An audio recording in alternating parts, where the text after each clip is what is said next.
Welcome back friends, welcome to our study channel move on study. तो friends, आज मैं अपने सामने चैप्टर नंबर 3 को लेकर आया हूं, जो कि सामने आप लोग के बीच में आ चुका है, सेल एंड बैटरी। तो चलिए, सेल एंड बैटरी से आप लोग का जो भी कंसेप्ट होगा, जो भी आप लोग को मैं बताऊंगा, काफ़ी इंपॉर्टेंट चीज़ बताऊंगा। और इसके साथ साथ फ्रेंड्स, मैं आप लोग को एमसीक्यू क्वेश्चन भी सॉल्व करवाऊंगा, जो आप लोग का जो पेपर होने वाला है उसके लिए काफ़ी इंपॉर्टेंस होगा। तो चलिए, सेल एंड बैटरी से स्टार्ट करते हैं। First of all, cell. तो देखिए, सेल यह एक एस्थेटिक युक्ति होती है जो रासायनिक ऊर्जा को विद्युत ऊर्जा में बदलता है। फर्स्ट ऑफ ऑल फ्रेंड्स, इस चीज़ को याद कर लीजिए, क्वेश्चन आता है जो रासायनिक ऊर्जा को विद्युत ऊर्जा में बदलता है उसे क्या कहते हैं? सेल कहते हैं। क्लियर है? इसे सर्किट में ऐसे दर्शाते हैं, यानी ये सिंबल भी आप लोगों का पेपर में आता है। देखिए, इसमें हमेशा ध्यान रखिएगा, ये देखिए प्लस में लीजिएगा और छोटा वाला जो होता है तो माइनस में लेता है। क्लियर है? ये होता है। ये दो प्रकार के होते हैं। एक होता है प्राइमरी सेल, जिसे हिंदी में बोलते हैं प्राथमिक सेल। जिन सेलों में रसायनों के रासायनिक क्रियाओं के फलस्वरूप विद्युत वाहक बल यानी ईएमएफ, इलेक्ट्रोमोटिव फोर्स विकसित होते हैं, उन्हें बोलते हैं हम लोग प्राथमिक सेल। यानी जिससे फ्रेंड्स ईएमएफ उत्पन्न होते हैं उसे बोलते हैं इलेक्ट्रोमोटिव, सॉरी, प्राइमरी सेल बोलते हैं। इसमें रासायनिक क्रिया अनुत्क्रमणीय होते हैं, यानी कि ये इरिजिबल होते हैं। क्या होता है? ये इरिजिबल, यानी कि देखिए, किसी सेल को अगर आप लोग चार्ज नहीं कर रहे, यानी आप लोग मान लीजिए कि घड़ी में जो सेल लगाते हैं उसे चार्जेबल वो नहीं होता, तो जस्ट लाइक से उसे हम लोग बोलेंगे प्राइमरी सेल बोलेंगे। प्राथमिक सेल में पैदा होने वाले स्थानीय क्रिया दोष को जस्ता इलेक्ट्रोड पर पारे की परत चढ़ाकर दूर किया जा सकता है। यानी कि फ्रेंड्स, अगर इसमें कोई भी प्रकार का स्थानीय दोष उत्पन्न हो रहा है तो इसमें हम लोग जो लीड जो लगाते हैं, यानी कि जो भी जस्ता, यानी कि जो इसे दूर करने के लिए क्या करते हैं, जस्ता इलेक्ट्रोड पर पारे का परत चढ़ा, यानी किसका परत चढ़ाते हैं? पारे का परत चढ़ा कर दूर करते हैं। क्लियर है? चलिए, अब सेकंड बात करना चाहते हैं वोल्टेइक सेल। तो देखिए, वोल्टेइक सेल, देखिए इस सेल के निम्न प्रकार, इसके काफ़ी प्रकार होते हैं। देखिए, प्राथमिक सेल के काफ़ी प्रकार होते हैं। तो पहला बात करना चाहते हैं वोल्टेइक सेल। तो वोल्टेइक सेल क्या होता है? सर्वप्रथम वोल्टा, ये क्वेश्चन आता है। सर्वप्रथम वोल्टा, वोल्टा नामक साइंटिस्ट ने ही इसका खोज किया था, जिसकी वजह से ही इसे वोल्टेइक सेल नाम रखा गया। क्लियर है? तो सर्वप्रथम वोल्टा नामक वैज्ञानिक ने रासायनिक क्रियाओं के द्वारा विद्युत वाहक बल पैदा करके इसे बनाया था, यानी कि फ्रेंड इसे ईएमएफ फोर्स उत्पन्न करके इसे बनाया था। क्लियर है? इसमें इलेक्ट्रोलाइट्स के रूप में तनु सल्फ्यूरिक अम्ल, ये क्वेश्चन पूछता है फ्रेंड्स। तो वोल्टेइक सेल में इलेक्ट्रोलाइट्स के रूप में तनु सल्फ्यूरिक अम्ल और एनोड और कैथोड के रूप में जस्ता और तांबे की छड़ का प्रयोग किया था। तो फ्रेंड्स, मैं आप लोगों को बताना चाहता हूँ, तनु सल्फ्यूरिक अम्ल का यूज कहाँ करते हैं? तो फ्रेंड फिर से याद करें, वोल्टेइक सेल में करते हैं। क्लियर है? ये क्वेश्चन हमेशा पेपर में पूछता है, मे भी पॉसिबिलिटी है आपके पेपर में भी पूछ सकता है। क्लियर है? इसलिए मैं आप लोग के बीच में बता रहा हूँ। और फिर जिंक प्लस, देखिए, जस्ता प्लस तांबे के छड़ का भी प्रयोग किया था। इस चीज़ को आप लोग नोट डाउन कर सकते हैं। क्लियर है? चलिए, इसके साथ साथ फ्रेंड्स, इसमें एक और इंपॉर्टेंस फैक्ट्स होता है, उस चीज़ के बारे में मैं बता रहा हूँ। देखिए, इसका विद्युत वाहक बल यानी ईएमएफ जो होता है 1.08 होता है। ये भी काफ़ी इंपॉर्टेंट चीज़ है, और जो इंपॉर्टेंस हो वहाँ पे हमेशा मैं अंडरलाइन कर रहा हूँ। देखिए, इसका ईएमएफ क्या होता है? 1.08 वोल्ट होता है। क्लियर है?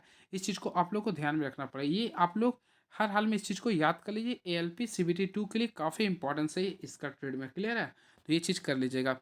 अब चलिए, इसमें मैं एक चीज़ और बताने जा रहा हूँ, थोड़ा सा फोकस कीजिएगा।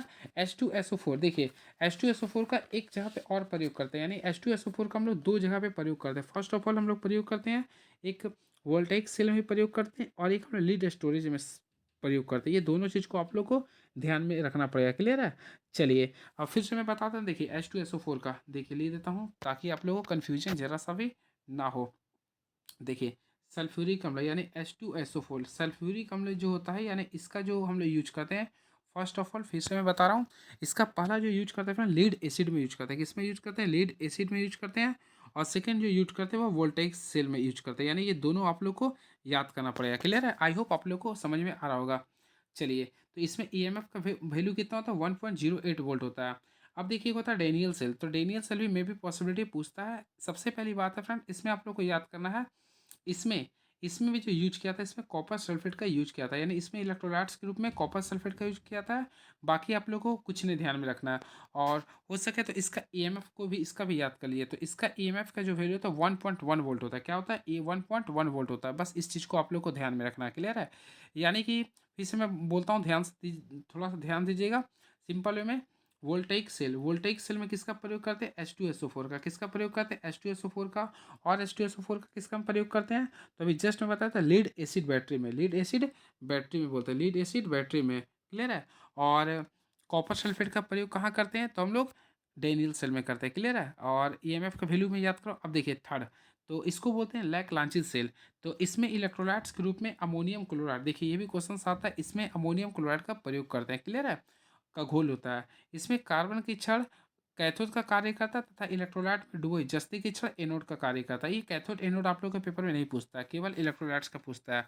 और इसमें विध्रुवक के रूप में मैग्नीज डाइऑक्साइड का ही प्रयोग रहता है, क्लियर है। चलिए अब देखिए इसका भी ईएमएफ का वैल्यू याद कर लीजिए, यानी इसका जो ईएमएफ का वैल्यू होता है 1.46 वोल्ट होता है, 1.46 वोल्ट होता है। और इसके जो आंतरिक प्रतिरोध होता है 1.5 ओम तक होता है। वोल्टेइक तथा लैक्लांसी सेल में पॉजिटिव इलेक्ट्रोड के चारों ओर हाइड्रोजन आयंस का एकमात्र पोलराइजेशन होता है। चलिए बात करते हैं ड्राई सेल का। देखिए शुष्क सेल, शुष्क सेल लैक्लांसी सेल का ही संशोधित रूल है। इसमें इसमें जस्ते का एक बेलनाकार पात्र होता है जो एनोड का कार्य करता है। इसमें फ्रेंड्स मैं आप लोग को वो चीज़ बताऊंगा जो आप लोग के लिए पेपर में इंपॉर्टेंस होगा। तो इसमें आप लोग को याद रखना पड़ेगा अमोनियम क्लोराइड, देखिए अमोनियम क्लोराइड को यूज करना पड़ेगा, फिर जिंक क्लोराइड को यूज करना पड़ेगा, अब पीओपी यानी प्लास्टर ऑफ पेरिस। ये तीनों पेस्ट का हम लोग प्रयोग कहाँ करते हैं, शुष्क सेल में करते हैं, क्लियर है। और इसका ईएमएफ का वैल्यू क्या होता है 1.1 से लेके 1.4 से लेके 1.5 वोल्ट तक होता है। और इसका प्रयोग हम लोग कहाँ करते हैं, टॉर्च हो गया, दीवार हो गया, घड़ी हो गया, ये सारी चीज़ों में हम लोग इसका प्रयोग करते हैं, क्लियर है। चलिए तो ये जो मैं अभी आप लोगों को बताऊँ इसका शॉर्ट रिवीजन मैं करवा दूंगा चारों पांचों पढ़ा कर। देखिए मरकरी सेल, तो मरकरी सेल में आप लोग को जो मैं बता रहा हूँ उसी चीज़ पे फोकस कीजिए। सबसे पहले इसमें जो इलेक्ट्रोलाइट्स के रूप में यूज करते हैं KOH को और ZNO को। और इसका ईएमएफ का वैल्यू क्या होता है 1.35 से लेके 1.4 तक होता है, क्लियर है। और इसे हम बटन सेल कहते हैं। ये क्वेश्चन आता है किसे बटन सेल कहते हैं, तो मरकरी को कहते हैं। और इसका प्रयोग हम लोग कलाई, घड़ी, पॉकेट, कैलकुलेटर आदि में भी करते हैं, क्लियर है। चलिए ये आप लोग का था। अब एक होता है देखिए, एक होता है सिल्वर ऑक्साइड सेल। तो इसमें इलेक्ट्रोलाइट्स के रूप में हम लोग जो यूज करते हैं HgO के स्थान पे हम लोग Ag2O का प्रयोग करते हैं। इसमें इसका ईएमएफ होता है 1.5 वोल्ट होता है, 1.5 वोल्ट होता है।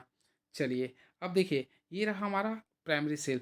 तो प्राइमरी सेल के बारे में आप लोगों को सिंपल वे में एक बार ऑपरेशन करके बता देता हूँ। सिंपल वे में जो बोल रहा हूँ ध्यान से देखिएगा। सबसे पहले फिर प्राथमिक सेल जो होता है, सबसे पहले इसमें जो सबसे पहला जो था उसका नाम था वोल्टेज सेल। क्या था ये वोल्ट, थोड़ा सा यहाँ प्रॉब्लम हो रहा लगता है लिखने, रुकिए। यहाँ पे मैं आप लोगों को बता देता हूँ ताकि आप लोगों को कन्फ्यूजन जरा सा भी ना हो, होगा भी तो मैं क्लियर कर देता हूँ। पहला होता वोल्टेज, वोल्टेज के आधार पे पहला होता वोल्टेइक सेल। तो वोल्टेइक सेल का पहली बार खोज किया था किसने किया था, तो आप लोग को बता दिया था वोल्टा नामक साइंटिस्ट ने किया था। और इसका ईएमएफ का वैल्यू क्या था 1.08 होता है, क्लियर है। इसका डेनियल से, तो डेनियल सेल में क्या होता है कॉपर सल्फेट होता है, इसका वैल्यू क्या होता है 1.1 होता है।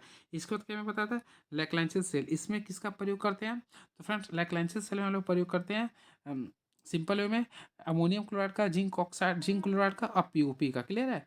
और इसका जो होता है इसका होता है 1.46 होता है। ये केवल आप लोग को 3-4 पे ध्यान देना है, ज़्यादा आप लोग को याद नहीं करना है, क्लियर है। चलिए और एडिशन सेल, तो फ्रेंड एडिशन सेल भी किसे कहते हैं आप लोग को बताया था क्षारीय सेल को कहते हैं, क्लियर है।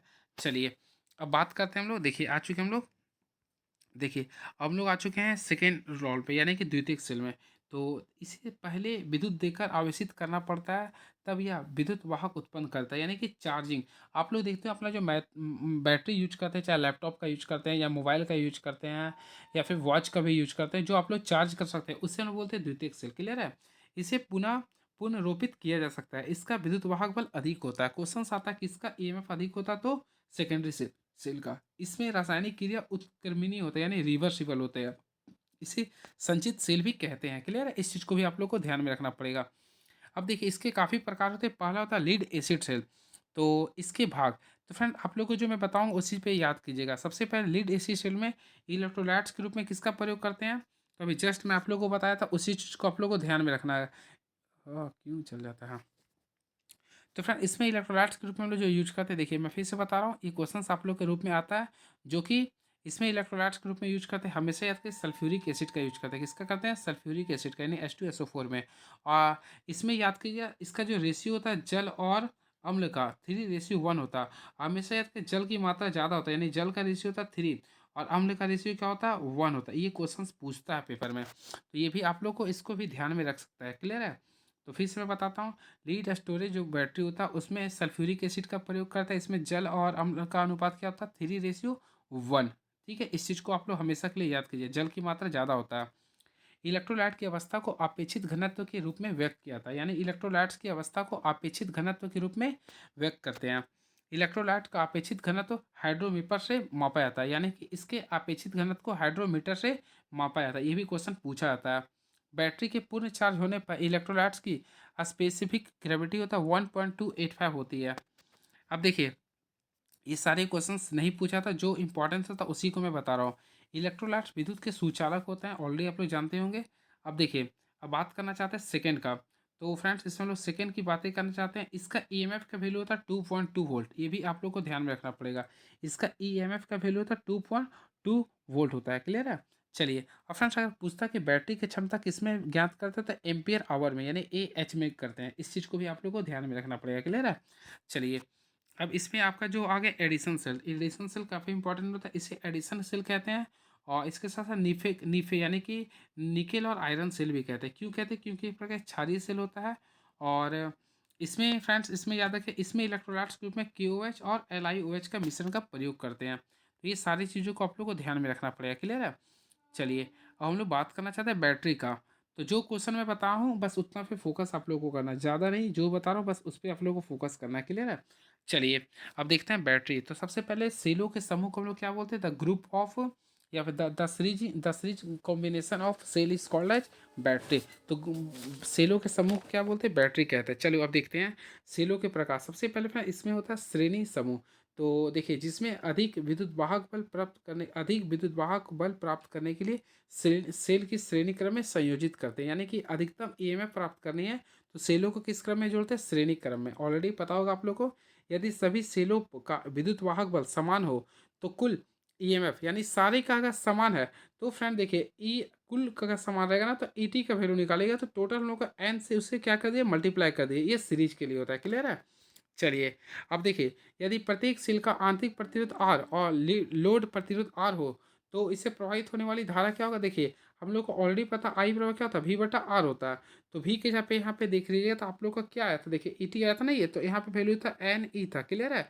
और R, तो रेजिस्टेंस के रूप में क्या एन लिख दीजिए। क्लियर? स्मॉल आर लिखिएगा, क्योंकि प्रतिरोध लिख रहा, आंतरिक प्रतिरोध लिख रहा था।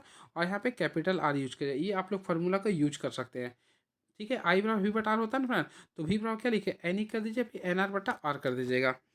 अब देखिए, जब बाहरी लोड प्रतिरोध आंतरिक प्रतिरोध की अपेक्षा अधिक हो तो सेलों को श्रेणी क्रम में जोड़ना चाहिए। क्लियर है? चलिए, अब देखिए पैरेलल सीरीज। तो अधिक मान की विद्युत धारा अथवा अधिक समय तक विद्युत धारा प्राप्त करने के लिए सेलों का समांतर क्रम में संयोजित करते हैं। फिर से देखिएगा, दोनों में कन्फ्यूजन थोड़ा होता है। अधिक विद्युत वाहक बल, देखिए अगर क्वेश्चन आप लोग का क्वेश्चन पूछता है अधिक विद्युत वाहक बल प्राप्त करने के लिए किस क्रम में जोड़ते हैं, तो श्रेणी क्रम में। वही बात करते हैं अधिक मान के लिए बोलता है, या फिर अधिक समय के लिए विद्युत धारा के लिए बोलता है, तो समांतर क्रम में। अब इसमें क्या होता है? देखिए, इसमें फ्रेंड्स सभी सेलों का विद्युत वाहक बल समान होता है। यदि सभी सेलों का विद्युत वाहक बल समान है तो कुल ईएमएफ का वैल्यू अगर निकालते हैं, यानी देखिए ईटी का वैल्यू निकालते हैं, तो ये आप लोगों को केवल ई होता है। क्या होता है? जो संख्या उसी को लिख देते हैं। क्लियर है? अब देखिए, यदि प्रत्येक सेल का आंतरिक प्रतिरोध आर और लोड प्रतिरोध आर हो, तो परिपथ में प्रवाहित कुल विद्युत धारा, तो आई बराबर क्या होता है? V/R होता है। तो V के लिए हम लोग क्या मान लिए थे? टोटल ई मान लिए थे ना, अभी देखिए थे यहाँ पे बताया था। और आर, तो सबसे पहले देखिए यहाँ पे लोड प्रतिरोध आर था, फिर यहाँ पे इसके लिए करना, तो R/N कीजिएगा। ये आप लोगों का फॉर्मूला हो गया। तो ये सारी चीज़ों को आप लोगों को देख लेना है। चलिए, अब देखिए, इसमें फ्रेंड्स याद कर लीजिएगा, एक ऐसा क्रम जिसमें श्रेणी और समांतर क्रम दोनों सेलों को एक साथ जोड़ा जाता है, उसे बोलते हैं मिक्स क्रम कहते हैं। क्या कहते हैं? मिक्स क्रम कहते हैं। जब लोड प्रतिरोध का मान सेलों के कुल आंतरिक प्रतिरोधों के तुल्य हो जाता है, उससे बोलते हैं सर्किट करंट अधिकतम होता है। ये क्वेश्चन सबसे इंपॉर्टेंट है। बैटरी की क्षमता एम्पियर घंटे में व्यक्त किया था। ये क्वेश्चन ALP CBT 2 में पूछा गया था, मैं भी पूछ सकता है। जिससे हम बोलते हैं एम्पियर आवर बैटरी के लिए क्षमता होता है। क्लियर है? तो ये आप लोग के लिए काफ़ी इंपॉर्टेंट क्वेश्चन है ये। बैटरी की एम्पियर घंटा, तो फ्रेंड बैटरी की एम्पियर घंटा यानी NAH अगर आप लोग निकालते हैं, तो इसका प्रतिशत में निकालना चाहते हैं, तो आप लोग क्या किया? डिसचार्जिंग माइनस एम्पियर घंटा बटा चार्जिंग माइनस एम्पियर घंटे इंटू 100 कर सकते हैं। और लीड एसिड बैटरी का एम्पियर जो घंटा होता है वह 90 से 95% होता है। इस चीज़ को भी आप लोग ध्यान में रखिएगा, क्वेश्चन पूछता है ये। और बैटरी का वाट घंटा होता है, देखिए एन लिख दीजिए वाट आवर परसेंट में। चलिए, लीड एसिड बैटरी की वाट घंटा दक्षता का मान होता है 80 से 85% होता है। क्लियर है? इस चीज़ को भी आप लोग को ध्यान में रखना पड़ेगा। चलिए, अब बैटरी चार्जिंग देखिए, जब किसी सेल अथवा बैटरी को निर्माण के बाद ही या डिस्चार्ज होने पर पुनः किसी बाहरी डीसी स्रोत में जोड़ा जाता है, तो उसे चार्जिंग कहते हैं। क्या बोलते हैं? चार्जिंग कहते हैं। इसके लिए केवल डीसी स्रोत की ज़रूरत होती है। ये क्वेश्चन पूछ सकता है, चार्जिंग के लिए किसका स्रोत की जरूरत होता है? DC का। इसमें बैटरी का धन संयोजन स्रोत के धन श्रेय और ऋण संयोजन स्रोत के संयोजित किया जाता है। बैटरी के चार्जिंग के समय इलेक्ट्रोलाइट्स का अपेक्षित घनत्व क्या होता है? बढ़ता है। ये क्वेश्चन पूछता है फ्रेंड, बैटरी के चार्जिंग के समय इसके इलेक्ट्रोलाइट्स पर क्या प्रभाव पड़ता है? घटता है कि बढ़ता है, या फिर समान रहता है, या फिर कुछ नहीं? तो इसका अपेक्षित घनत्व क्या होता है? बढ़ता है। क्लियर है? चलिए, अब देखिए, बैटरी के डिस्चार्ज होने के बाद प्लेट का रंग क्या होता है? सफ़ेद हो जाता है। इस चीज़ को भी आप लोग अंडरलाइन कर लीजिए, यानी इसका रंग क्या होता है? सफ़ेद हो जाता है। अब देखिए, चार्जिंग के समय लीड एसिड सेल विद्युत ऊर्जा को रासायनिक ऊर्जा में परिवर्तित करता है। ये ऑलरेडी आप लोग प्रेजेंट माइंड से कर सकते हैं। तो जो जो इंपॉर्टेंस है मैं उसी चीज़ को बता रहा हूँ। अब देखिए, इसमें मेन फ्रेंड्स आप लोग आ चुके हैं हम लोग। देखिए, ठीक है नहीं, महत्वपूर्ण तथ्य मैं कुछ कुछ बता देता हूँ जो आप लोग के लिए काफ़ी इंपॉर्टेंस हो सकता है। इसमें देखिए, ये क्वेश्चंस आप लोग का पेपर में आता है। सामान्यतः सबसे अधिक उपयोग होने वाला द्वितीयक सेल होता है lead acid cell. Lead acid cell आप लोग कमेंट बॉक्स में लिखिए, लीड एसिड सेल में कौन सा इलेक्ट्रोलाइट्स होता है? देखिए, इसके बारे में तीन चीज़ मैं बताता हूँ। सबसे पहले इसके लिए इलेक्ट्रोलाइट्स का यूज होता है सल्फ्यूरिक अम्ल का होता है, यानी H2SO4 का यूज होता है। क्लियर है? इसके साथ साथ इसमें जल और अम्ल का जो रेशियो होता है 3:1 होता है। 3:1 होता है, जिसमें 3 जो होता है आप लोग का क्या होता है? जल होता है, 1 के अनुपात क्या होता है ये? तो अम्ल होता है। इस चीज़ को आप लोग को ध्यान में रखना पड़ेगा। क्लियर है? और इसका अगर आप लोग ईएमएफ बोलेगा तो 2.2 ईएमएफ होता है। इस चीज़ को आप लोग को ध्यान में रखना पड़ेगा। क्लियर है? चलिए, अब देखते हैं क्या लिख रहा है। यदि सल्फ्यूरिक अम्ल में पानी मिलाया जाए तो अधिक मात्रा में गर्मी पैदा होगा, इसलिए बैटरी में पहले जल डालते हैं, बाद में अम्ल डालते हैं। कटे हुए आलू में बैटरी के टर्मिनल से जुड़े तार का हरा रंग प्राप्त होता है। अब देखिए, ये भी आप लोग को ध्यान देना पड़ेगा फ्रेंड। देखिए, इस चीज़ को मैं जो बोल रहा हूँ, देखिए ये लिख रहा है, कैथोड पर जमा धातु का द्रव्यमान आवेश के समानुपाती होता है। यानी कि देखिए, M is directly proportional to आवेश, यानी क्यू कीजिएगा। अब यहाँ से हम लोग इसको हटाते हैं तो क्यू का फॉर्मूला क्या होता है? आई टी होता है। ठीक है? अब देखिए, यहाँ से हम लोग क्या करेंगे? इन्वर्स डायरेक्टली प्रोपोर्शनल को हटाते हैं तो क्या लिखिए? Z I T, Z I T. अभी जेड जो होता है यह विद्युत रासायनिक तुल्यांक होता है। क्लियर है? ऐसे हम लोग बोलते हैं, इसे हम लोग बोलते हैं फैराडे का इलेक्ट्रोलाइट रूल, यानी फैराडे का विद्युत अपघटन सिद्धांत भी इसे बोलते हैं। क्लियर है? तो ये क्वेश्चंस भी पेपर में आता है ये। तो ये आप लोग के लिए काफ़ी इंपॉर्टेंट चीज़ था। इस चीज़ को भी आप लोग नोट डाउन कर सकते हैं। फिर से मैं बोल रहा हूँ, ये जो मैं बता रहा हूँ, इस चीज़ को जो अभी बताएं, इसे आप लोग कर लीजिए, काफ़ी इंपॉर्टेंट है। क्लियर है? चलिए, अब देखते हैं एमसीक्यू। तो फ्रेंड्स, एमसीक्यू के लिए तो आप लोग को मैं पूरे अच्छे से बताने का भरपूर प्रयास करूंगा। तो चलिए, एमसीक्यू क्वेश्चंस आगे देख लेता हूँ कितना क्वेश्चन है, उसके बाद मैं आप लोग के बीच में पूरे के पूरे डिस्कस कर दूंगा। और आप लोग बताइएगा आप लोग के वीडियो कैसा लग रहा। क्योंकि फ्रेंड देखिए, एमसीक्यू अगर मैं आप लोग को करवा देता हूँ तो आप लोग को एक पॉजिटिव आ जाए। देखिए, टोटल हमारे पास 123 क्वेश्चन है। सबसे पहले 123 इसका क्वेश्चन आप लोग को मैं दिखा दिया हूँ। क्लियर है? अब ये सारी चीज़ों को मैं अभी अभी जस्ट आप लोग के बीच में बताने जा रहा हूँ। तो चलिए, आप देखता हूँ किस टाइप से मैं बताता हूँ, उसी के बेसिस में पूरे का पूरे सॉल्यूशन कराऊंगा। मुझसे जितना होगा अभी मैं पूरे का पूरे बता देता हूँ, और इसके बाद नेक्स्ट वीडियो में और भी क्वेश्चंस को मैं बता दूंगा। क्लियर है? तो चलिए स्टार्ट करता हूँ। First of all, question is now. तो देखते हैं क्वेश्चंस क्या लिख रहा है ये। तो पहला क्वेश्चन आप लोग के बीच ये रहा, सर्वप्रथम बनाया गया सेल कौन सा था? तो अभी जस्ट मैं सबसे पहले आप लोग के पास सामने इसी को डिस्कस किया था। तो पहला जो बनाया गया सेल था उसका नाम था वोल्टेइक सेल, क्योंकि वोल्टा नामक साइंटिस्ट ने इसे बनाया था। तो पहला हो गया वोल्टेइक सेल। क्या हो गया? वोल्टेइक सेल हो गया। तो right answer option number A को क्लिक कर दीजिए। देखिए, ये काफ़ी ज़्यादा मैं ले लिया था इसको। तो पहला लिख दीजिए आप लोग वोल्टेइक सेल। क्या हो गया? वोल्टेइक सेल हो गया। और इसको खोज किसने किया था? वोल्टा नामक साइंटिस्ट ने किया था। और इसमें फ्रेंड इलेक्ट्रोलाइट्स के रूप में किसका प्रयोग करते हैं? H2SO4 का यूज करते हैं। ये भी आप लोग याद कीजिएगा। और इसका ईएमएफ का वैल्यू क्या होता है? तो 1.08 होता है। क्लियर है? और इसमें कैथोड के रूप में कॉपर का यूज करते हैं और एनोड के रूप में जिंक का प्रयोग करते हैं। ये हम लोग को पढ़ना था इसमें। क्लियर है? बस इस चीज़ को आप लोग को ध्यान में रखना पड़ेगा। नेक्स्ट क्वेश्चन, वोल्टेइक सेल का ईएमएफ का मान क्या होता है? अभी जस्ट मैं बताया कितना होता है? 1.08 होता है। क्या होता है? 1.08 होता है। चलिए, ये हो गया आप लोग का वोल्टेइक सेल का। वही बात करना चाहते हैं डेनियल सेल का। तो डेनियल सेल का जो होता है 1.1 होता है, 1.1 होता है। वही लैग्रैन्जियन सेल की बात करना चाहते हैं तो 1.46 होगा, 1.46 होगा। क्लियर है? और इसमें ये दोनों इंपॉर्टेंट है, इसलिए मैं अभी डिस्कस कर दिया हूँ। क्लियर है? चलिए, डेनियल सेल में प्रयुक्त इलेक्ट्रोलाइट्स क्या होता है? तो देखिए, मैं ऐसे ही याद किया हूँ। डेनियल सेल अगर डी से लिखते हैं, DNIA लिखते हैं, तो डी से पहले क्या आता है? सी आता है। तो कॉपर सल्फेट में इस टाइप से याद किया, CuSO4। तो ऑप्शन नंबर कॉपर सल्फेट का ए, तो copper sulphate option number A लगा सकते हैं। क्लियर है? और इसका ईएमएफ का वैल्यू क्या होता है? 1.1। इस टाइप से भी आप लोग याद कर सकते हैं। तो थर्ड का ऑप्शन नंबर ए होगा। चलिए, अब क्वेश्चन नंबर 4, शुष्क सेल किस सेल से संशोधित रूल है? तो शुष्क सेल के बारे में बोल रहा, तो इसे हम लोग बोलते हैं लैक लैंचिस सेल। क्या बोलते हैं? लैक लैंचिस सेल बोलते हैं। तो लैग्रैन्जियन सेल का ईएमएफ का वैल्यू क्या होता है, 1.46 होता है, 1.46 होता है। और इसे हम लोग ड्राई सेल भी बोलते हैं, यानी कि शुष्क सेल बोलते हैं। और इसमें किसका प्रयोग करते हैं, तो देखिए अमोनियम क्लोराइड का। सबसे पहले याद कर लिए, इसमें अमोनियम क्लोराइड होता है। उसके बाद फ्रेंड जिंक क्लोराइड होता है, जिंक क्लोराइड होता है, उसके साथ पीओपी यानी प्लास्टर और पेरिस का प्रयोग करते हैं। और इसमें एनोड के रूप में कॉपर और कैथोड के एनोड के रूप में कॉपर या एनोड के रूप में जिंक और कैथोड के रूप में कॉपर का यूज करते हैं। चलिए अब नेक्स्ट क्वेश्चन देखते हैं क्या है। लैग्रैन्जियन सेल में अभी लोगों को बता देते थे, लैग्रैन्जियन सेल में प्रयुक्त इलेक्ट्रोलाइट्स के रूप में किसका प्रयोग करते हैं, तो ऑलरेडी अभी जस्ट देखा था अमोनियम क्लोराइड का। निम्नलिखित में से किसे बटन सेल कहते हैं, तो बटन सेल जो हम लोग कहते हैं वो मरकरी सेल को, देखो मरकरी आप लोग देखे होंगे तो लगता होगा बटन के जैसा, इसलिए इसे मरकरी सेल को हम लोग क्या बोलते हैं, बटन सेल कहते हैं। ये काफ़ी इंपॉर्टेंट क्वेश्चन है, पूछता है ये। चलिए नेक्स्ट क्वेश्चन, सिल्वर ऑक्साइड का ईएमएफ कितना होता है, तो सिल्वर ऑक्साइड का ईएमएफ का जो वैल्यू होता है 1.5 वोल्ट होता है, 1.5 वोल्ट होता है। इस चीज़ को आप लोग याद कीजिएगा, नहीं तो याद कीजिए सिल्वर जब लिखते हैं एस से लिखते हैं, ठीक है, तो 1 तो लगभग होता है, मैक्सिमम 1 ही से होता है ना। अब देखिए लास्ट में S5 जैसा लगेगा, तो 1.5 वोल्ट, इस टाइप से आप लोग याद कर सकते हैं। क्लियर है, तो 1.5 वोल्ट होगा। नेक्स्ट क्वेश्चन, प्राथमिक सेल की अपेक्षा द्वितीयक सेल का विद्युत वाहक बल क्या होता है, तो अभी जस्ट मैं बताया था, इसका क्या होता है, अधिक होता है। क्या होता है, ये अधिक होता है, मैक्सिमम चल जाता है ये। कौन क्षारीय सेल है, तो ऑप्शन के nickel cadmium cell, Daniel cell, voltaic cell, Lagrangian cell. तो ऑप्शन के अकॉर्डिंग देखा जाए तो निकेल कैडमियम जो सेल होता है एक प्रकार का क्षारीय सेल होता है, तो ऑप्शन नंबर ए को आप लोग क्लिक कर सकते हैं, निकेल कैडमियम सेल। क्लियर है।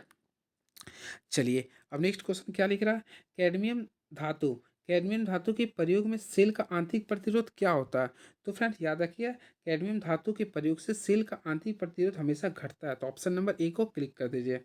चार्जिंग क्या है, तो चार्जिंग क्या है, तो ऑलरेडी प्रेजेंट बैंड का यूज कर सकते हैं। किसी सेल को डिस्चार्ज होने पर पुनः डीसी में जोड़ना क्या कहलाता है, चार्जिंग कहलाता है। बैटरी चार्जिंग के लिए किस प्रकार के स्रोत की आवश्यकता होती है, तो बैटरी चार्जिंग के लिए हम लोग केवल और केवल डीसी जनरेटर का प्रयोग करते हैं, यानी डायरेक्ट करंट का हम लोग यूज करते हैं। Option number B is the right answer. Daniell cell का आंतरिक प्रतिरोध क्या होता है, तो डेनियल सेल का जो आंतरिक प्रतिरोध होता है फ्रेंड्स याद करें 2 से 6 ओम तक होता है, 2 से 6 ओम तक होता है। इस चीज़ को भी आप लोग ध्यान में रखिएगा। चलिए पॉकेट कैलकुलेटर आदि में किस प्रकार के सेल की ज़रूरत होती है, तो पॉकेट कैलकुलेटर आदि में मरकरी सेल का यूज करते हैं। देखते होंगे मरकरी के जैसा ही शेप रहता है। और क्या, लीड लीड एसिड बैटरी का कंटेनर किस पदार्थ का बना होता है, तो लीड एसिड बैटरी का कंटेनर जो बना होता है वह हार्ड रबर का बना होता है। किसका बना होता है, हार्ड रबर का, यानी option number C is the right answer. Specific gravity की इकाई क्या होती है, काफ़ी फेमस क्वेश्चन है ये। तो स्पेसिफिक ग्रेविटी की कोई भी इकाई नहीं होती, इसलिए आप लोग के बीच में बोला कोई। चलिए सिल्वर ऑक्साइड सेल की दक्षता मरकरी सेल की दक्षता से क्या होती है, तो देखिए सबसे पहली बात है फ्रेंड्स, सिल्वर ऑक्साइड सेल की दक्षता जो होती है मरकरी सेल की तुलना में अधिक होती है। क्या होती है, अधिक होती है। चलिए नेक्स्ट क्वेश्चन, मरकरी सेल में विध्रुवक का कार्य कौन करता है, तो मैं अभी जस्ट डिस्कस किया था, तो मरकरी सेल में विध्रुवक का जो कार्य करता है वह मर्क्यूरक ऑक्साइड करता है, यानी HgO करता है, HgO करता है। ठीक है। चलिए लैग्रैन्जियन सेल में ऋण ध्रुव का कार्य कौन करता है, तो लैग्रैन्जियन सेल में ऋण ध्रुव का जो कार्य करता है वह जस्ते की छड़ करता है, जस्ते की छड़, यानी ऑप्शन नंबर ए। कौन सा कार्य विद्युत बैटरी करती है, तो फ्रेंड्स ऑलरेडी आप लोगों को पता है विद्युत बैटरी का कार्य क्या होता है, वह रासायनिक ऊर्जा को रासायनिक क्रिया द्वारा ईएमएफ उत्पन्न करना, यानी कि रासायनिक क्रिया के द्वारा वह ईएमएफ को उत्पन्न करता है। अब क्वेश्चन नंबर 21, तो प्राइमरी बैटरी के बारे में बोल रहा था, ऑलरेडी फ्रेंड्स मैंने डिस्कस किया था।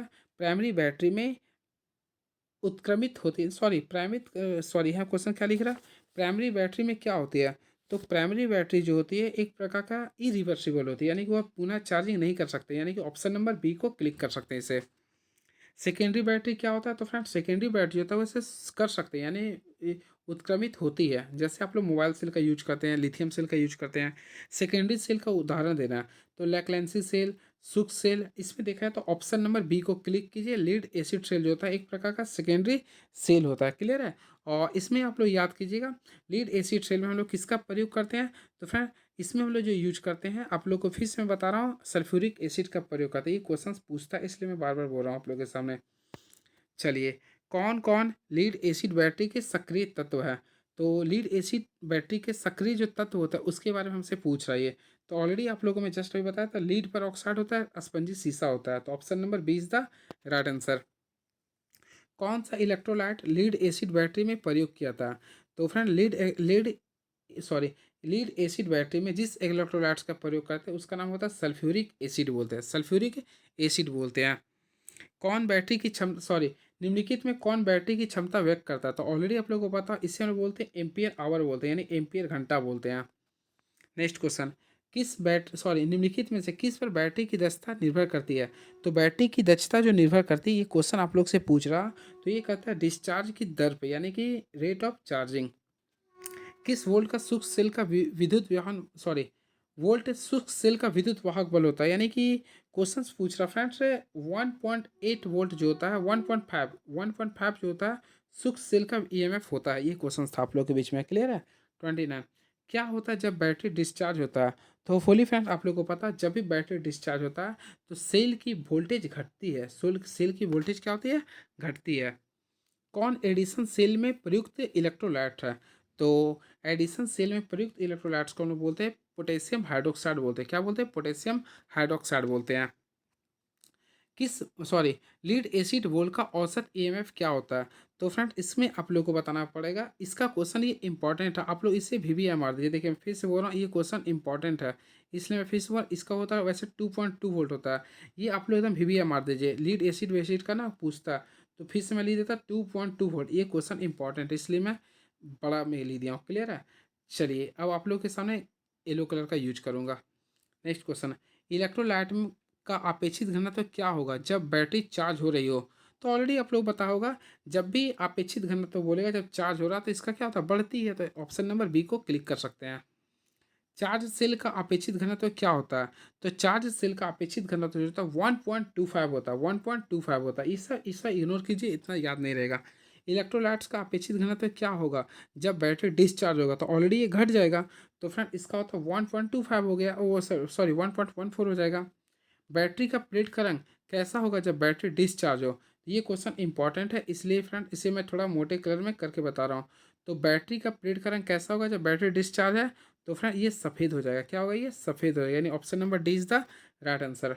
चलिए 36 क्वेश्चन पे आ चुके हम लोग।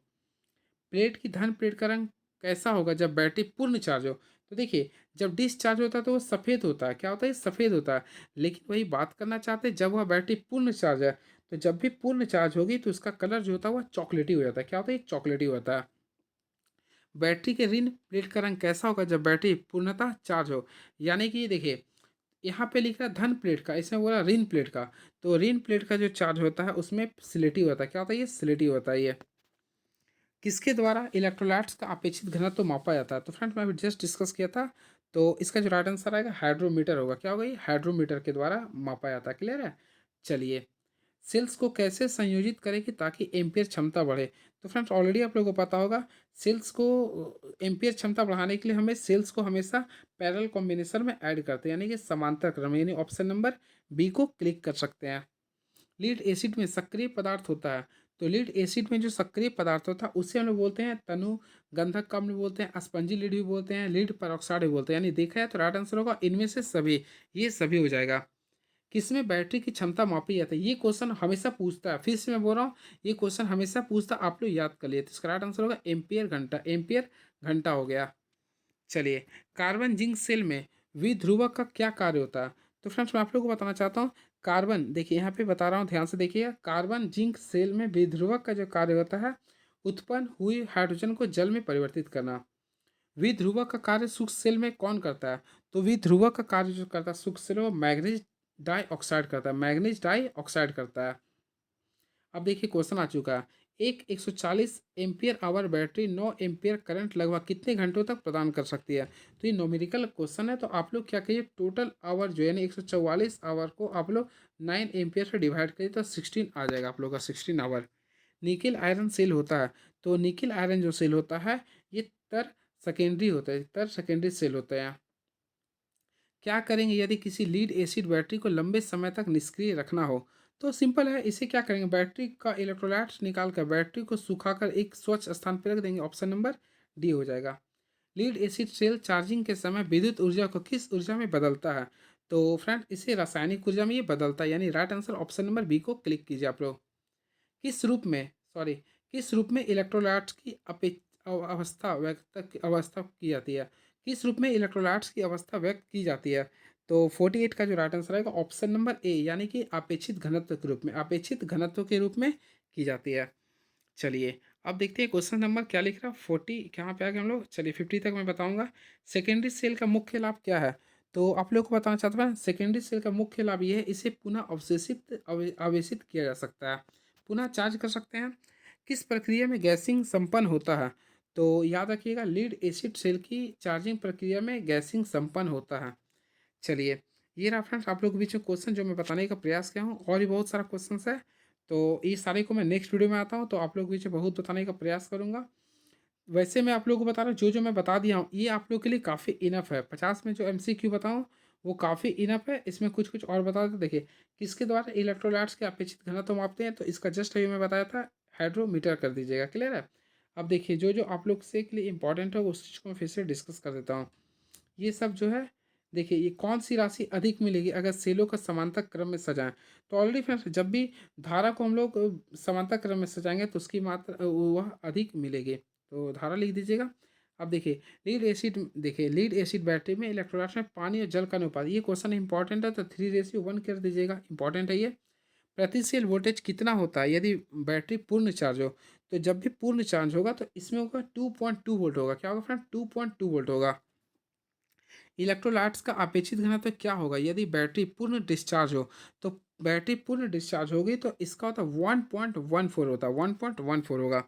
फिर देखिए, एक बैटरी की क्षमता 200 एम्पियर आवर है, यदि बैटरी पर लगा कोड 5 एम्पियर धारा लगा है तो बैटरी कितना कार्य करेगी? तो सिंपल अर्थ है, इसे हम लोग डिवाइड कर देंगे। तो सिंपल अर्थ क्या करेंगे, इसका होगा 40 आवर होगा। क्या होगा ये? 40 आवर होगा। तो option number B is the right answer. कटे हुए आलू में बैटरी के टर्मिनल से जुड़े तार पर रंग प्रदान होगा तो हरा होगा, तो मैं बताया था। तो right answer option number C को क्लिक कर दीजिए, green. Option number C is the right answer. 6 cell को जिनमें से प्रत्येक EMF ई है श्रेणी में जोड़ा जाता है, तो इस यौगिक का प्रभावी EMF क्या होगा? तो सिंपल अर्थ में आप लोग क्या कीजिए, इसे 6 को ई से मल्टीप्लाई कर दिए, यानी option number B is the right answer, जब भी श्रेणी में जोड़ा था।